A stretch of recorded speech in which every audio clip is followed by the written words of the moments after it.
I'm Mark, and this is The Country Life with Columbus Mark, where I try to bring you a lighthearted look at life in the country.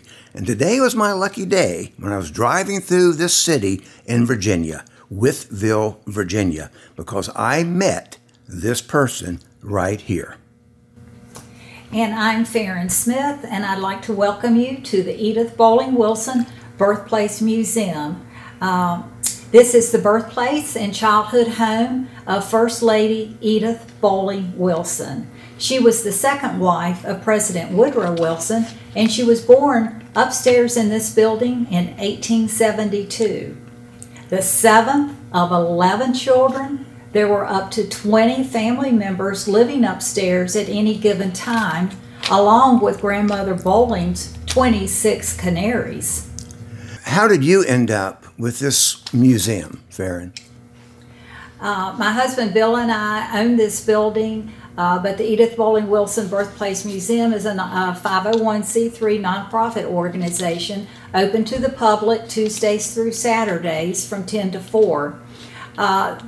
This is the only birthplace museum of a First Lady in Virginia, one of only 8 in the entire United States dedicated to the interpretation of a First Lady, and we feel like it is worthy of preservation. So when you moved to Wytheville around 1975, were you even aware that this was the birthplace?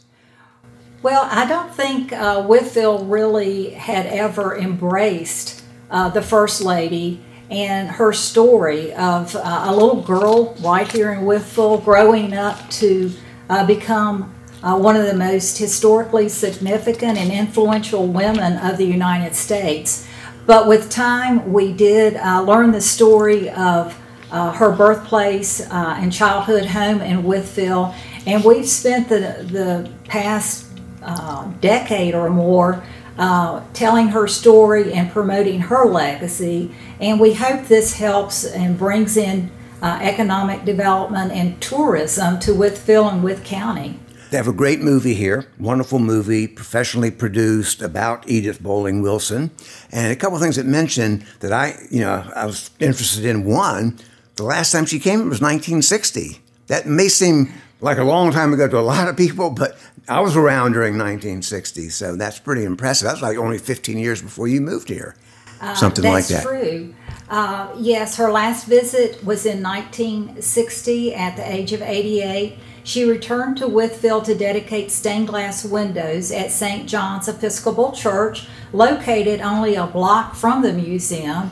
On that visit, she stayed at the hotel located right across the street from the museum, the Bolling Wilson Hotel, which is themed around her life of canaries, orchids, and bourbon. She actually dined in the restaurant, Durham's Restaurant, which is today her museum. So she had dinner here, and then she climbed the steps one last time to her childhood home.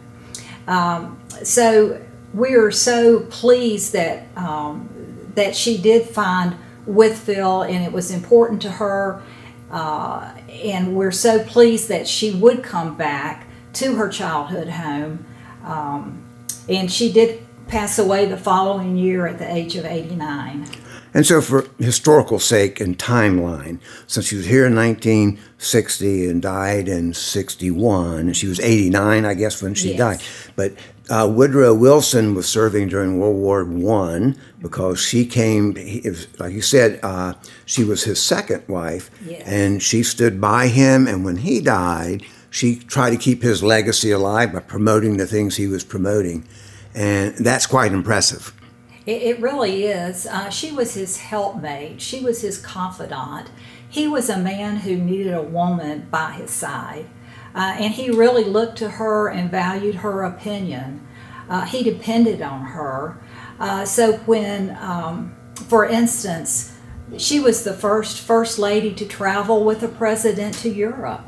She stood beside kings and queens and changed the image of the First Lady of the United States. The Bolling building today looks very much like it did when the Bollings lived here from 1866 to 1899. The storefronts there were various businesses here. The first business that we know of was Farmers Bank of Virginia. So if you come to visit, tour the museum, and then you can visit the upstairs Bolling home where Edith was born and lived as a little girl. The Bolling home has not been restored. It's in very poor condition, and we hope to someday have the funds for restoration. But people love to see it like this. In many ways, it looks like the Bollings just walked out the door. And she was one of how many children? Edith was the 7th of 11 children. 9 lived to adulthood. So Farron, what are 3 really interesting facts people can find out if they come here to the museum? Well, one, I think of interest to most people who come in the doors, is that she was a direct descendant of Pocahontas. Her great-great-great 9th generation back grandmother was Pocahontas. She's related to Martha Washington, Robert E. Lee. Secondly, she was the first honorary president of Girl Scouts, and future first ladies have followed in her footsteps. And thirdly, and I think she was proud, she lived to ride in the inaugural parade of John F. Kennedy, and she invited his wife, First Lady Jackie Kennedy, to a luncheon, and we have in our collections, which you can see, one of the asparagus dishes that she served Mrs. Kennedy on. So of course, like most First Ladies, they like to do things for education and help promote things, and you, I've heard, along with your sister, wrote a book. We did, and education is a priority for our museum. This book, How the Sheep Helped Win the War, was written to tell the story of President and Mrs. Wilson putting a flock of sheep on the White House lawn to free up the gardeners for wartime duties. They sheared those sheep, sold the wool as White House wool, and raised nearly $100,000 for the Red Cross. Teachers love this book. It has authentic photographs, it has a glossary, and it's a big part of our educational programs. Farron, thank you so much for letting me come in. This is a great place to visit. The Edith Bolling Wilson Museum here in Wytheville, Virginia. And thank you for coming by and sharing our story. Greatly appreciated. Thank you.